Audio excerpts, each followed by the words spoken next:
স্বাধীনতা চাই, স্বাধীনতা চাই, পোশাকের জন্য স্বাধীনতা চাই।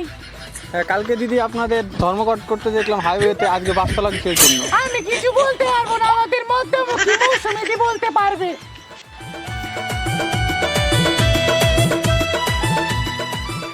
আমরা সরাসরি মর্দমুখী মৌসুমীদির কাছে চলে যাচ্ছি, দেখি উনি কি বলে।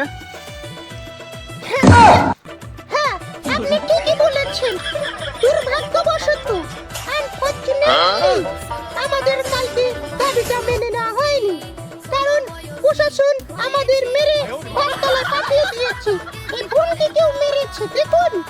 যতক্ষণ না আমাদের দাবি মেনে নেওয়া হচ্ছে, ততক্ষণ আমরা না খেয়ে অনশন করে ধর্মঘট চালিয়ে যাব, কারণ আমাদের পোশাকের স্বাধীনতা চাই, স্বাধীনতা চাই।